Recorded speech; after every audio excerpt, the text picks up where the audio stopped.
Hello, Berkshire Hathaway Home Services sales executives for our video message of the week. All right, this week's message is very powerful. I entitled it, Conquering Your Fears and Change Your Life Forever. Now, my goal today is to give you some insight of how you could break through any fear that you have.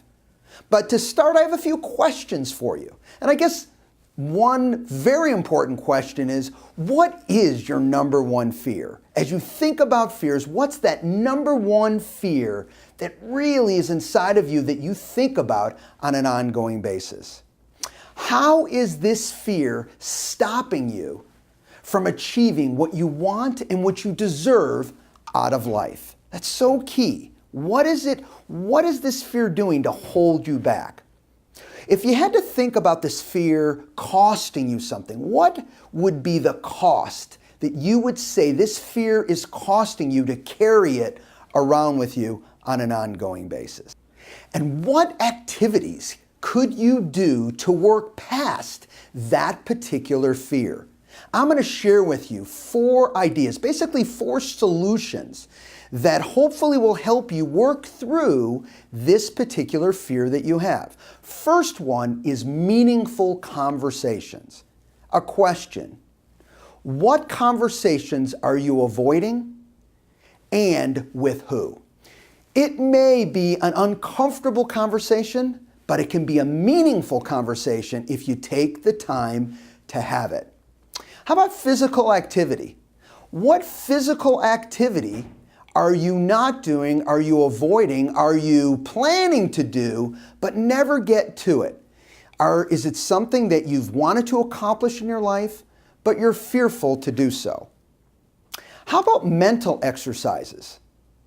Maybe one of the fears that you have is really opening yourselves up into certain situations. So mentally, to do that, to open you up or put yourself in what you would call an embarrassing situation, or it's perceived to be embarrassing, to you, will hold you back, and that fear is holding on to you. And finally, for this key solution aspect is skill enhancement. As your confidence builds and you have the answers within yourself to deal with different situations, as you increase your skill sets, you enhance those skills, those fears are easily or more easily pushed away, because you know what? You're more comfortable in your ability and your resolve to work through those types of issues.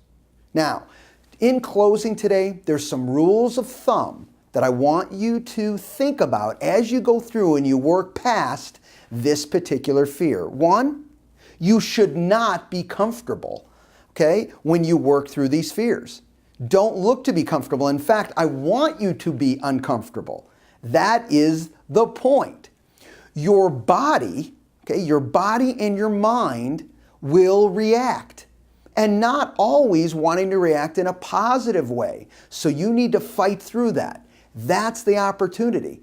And here's the prize at the end of all this. If you do this and you fight through it, that's where true personal growth happens. You get uncomfortable, you work through it, you stay with it, and you say, wow, that wasn't as scary and as fearful as I thought it would be. Have a great week, everybody, and we'll talk to you next week. Bye-bye.